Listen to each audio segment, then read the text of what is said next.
Halo guys, welcome back to video sharing belajarku. Bagaimana kabar teman-teman semuanya? Semoga kita semua sehat selalu. Amin. Seperti biasa, sebelum kita belajar bareng, jangan lupa untuk subscribe this channel, like and share this video supaya semakin banyak teman-teman yang ikut belajar bersama. Dan aku infokan lagi ke teman-teman yang mungkin belum nonton videoku yang lainnya.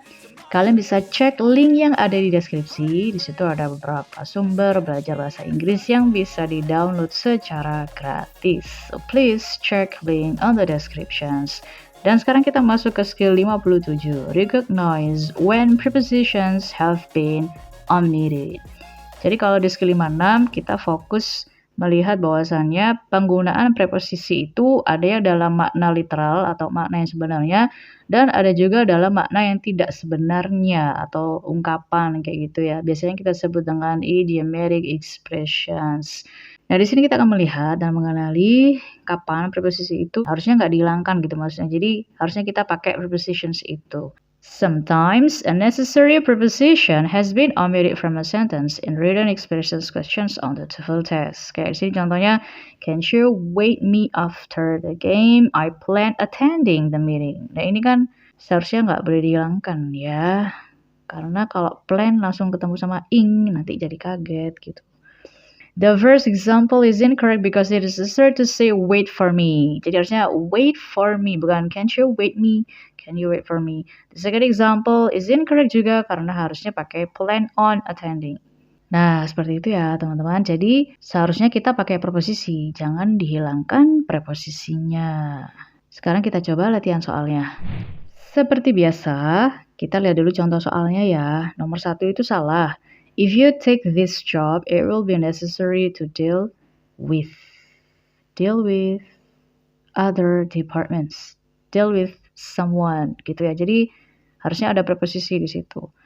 Nomor 2 sudah benar. Each child took one cookie from the plate. Took from, it's okay, nggak masalah.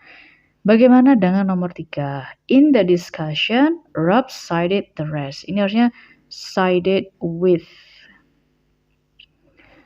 Terus berarti nomor 3 salah ya. Nomor 4, the board turned his suggestion for the project because it was too costly. Ini turn-nya ini turn apa? Turn down gitu ya. Kalau berdasarkan artinya ya, jadi kita melihatnya gimana? Ya memang harus based on the meaning ya. Turn down itu maksudnya kita menolak gitu ya. The board turn down his suggestion karena projectnya itu terlalu mahal, costly gitu, terlalu banyak mengeluarkan biaya, makanya ditolak gitu, menolak. Nah jadi gimana ya ngomongnya? Memang kalau misalnya ditanya itu kenapa seperti itu, ya memang begitu gitu ya. Jadi idiomatic expressions itu memang ada beberapa preposisi yang digabung atau dipasangkan dengan kata kerja. Dan dia punya arti yang beda-beda gitu teman-teman. Kayak turn on, turn off, turn down. Itu udah beda arti semua kan ya. Kalau turn on kita bisa menyalakan lampu. Kalau turn off bisa mematikan. Kalau turn down di sini kan maksudnya menolak gitu.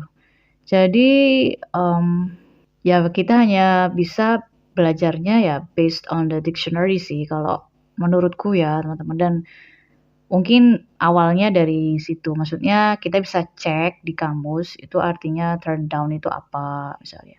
Atau teman-teman kalau punya kamus yang idioms, kamus idiom itu juga bagus sih. Jadi khusus untuk idiomatic expressions aja gitu ya.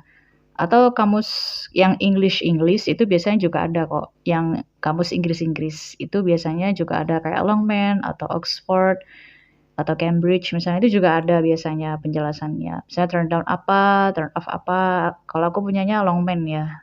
Versi bukunya aku juga punya Longman, ya tebel banget itu. Di situ biasanya nanti ada dari kata turn, nanti ada lagi tambahannya, ada turn down, turn on, turn off atau apa, itu banyak. Atau dari internet pun juga banyak kok teman-teman. Kalau misalnya teman-teman mau cari, ketik aja misalnya turn down, nanti keluar apa artinya, turn on, turn off, itu juga bisa kita cari. Jadi kita bisa mulai dengan cek ke kamus gitu ya, or dictionary. Nanti lama-lama kita kan semakin banyak tahu, Dan kita semakin banyak pakainya, kalau kita sering pakai, ya lama-lama nanti terbiasa. Semakin kita sering ketemu sama kata-katanya juga kita nanti akan terbiasa. Ya kayak gitu aja sih teman-teman ya, nggak ada jalan pintas ya soalnya ya, karena ini berkaitan dengan konteks makna yang tidak secara literal atau bukan arti yang sebenarnya. Jadi memang harus sering cek di kamus. Kalau memang belum tahu artinya ya, kalau sudah terbiasa umum itu ya biasa aja kita pastikan. Oke, kita lanjut. Nomor 4 jadi salah ya. Number 5, he can always depend his friends. Harusnya apa? Depend on. Jadi pembiasaan aja ya, teman-teman.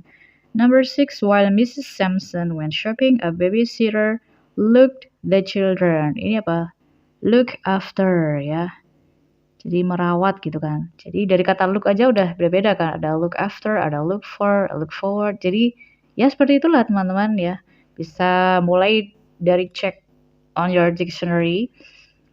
Tapi kalau I recommend you to check on the English dictionary. Kalau bisa yang Inggris dictionary. Kita lanjut ke nomor 7. I know Steve believes what you told him. Udah benar ya, believes. It's okay. I believe you, sama kayak gitu kan. Jadi nggak ada masalah.